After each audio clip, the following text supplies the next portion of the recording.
This week's story comes from John chapter 11. The message today is called Breaking Out. John chapter 11 discusses Lazarus being raised from the dead. Now, a lot of us think, yeah, Lazarus was raised from the dead, that's wonderful. But we don't think about where Lazarus was before he got raised. It's kind of stuffy here in the tomb. Everyone knows the story of Lazarus. It's found in John chapter 11. But a lot of people forget about the first part of the story.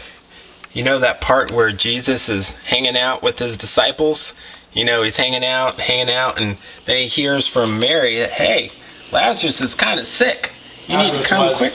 Before he got raised, he was stuck in a tomb, just like I'm stuck in a tomb now. And before he was stuck in a tomb, he was feeling sick. And what happens to us is we get through these problems in our life, and we get feeling it's kind of stuffy here in the problems tomb. in our life, and we get feeling like we're stuck in addictions. We're stuck in things where we feel like our marriage won't work. We're stuck in depression. We're stuck in financial problems. And right when we feel like we're about to get out of these problems, we get kicked by the world, trying to bring us down again, because no one wants to see us succeed. They will rather see us fail like them. And when we try to get up again, we have our friends and neighbors and those people that we think are about to encourage us, and we try to get up again, we get kicked again and we get kicked back down, and we get told by our mind and everybody else that there's no way.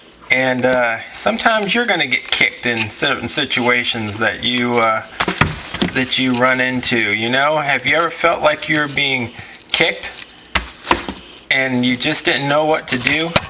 You know, so that's what happened with Lazarus. He was kicked with death. And as our friends and neighbors and those people that we think are about to encourage us, and we try to get up again, we get kicked again and we get kicked back down, and we get told by our mind and everybody else that there's no way you can make it. Just give up. You know, there's no way that your marriage is going to work out. There's no way that you can get out of this depression. There's no way that you can get out of this financial circumstance. Just stay down. Just stay down. But then we try one more time. We say this is the final thing. But no. As Christians, sometimes we forget that we have the power of God, the power to help us through these situations. And we're sitting there just like Lazarus is sitting. And before he was stuck in a tomb, he was feeling sick. Just like Lazarus is sitting. And tear those bandages of oppression. Tear the bandages and move those feet that are breaking, trying to kick you while you're down. And God is giving you the power and the answer to come out of the tomb. To push away. God's angels have come to you. Break out of all the situations that are kicking you down. Because Jesus is giving you the power, just like He raised Lazarus from the dead, to raise you out of your problems right now.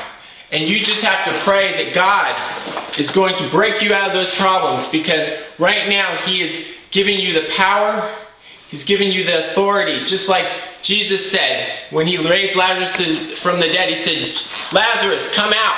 He's telling you right now, come out of those problems. Come out of those situations that you're in. You have the financial blessing that you need. You have the marriage that you need. You have the happiness that you need. It's time right now for you to break out. As Christians, sometimes we forget that we have the power of God, the power to help us through these situations. And we're sitting there just like Lazarus is sitting in the tomb, just like I'm in the tomb right now.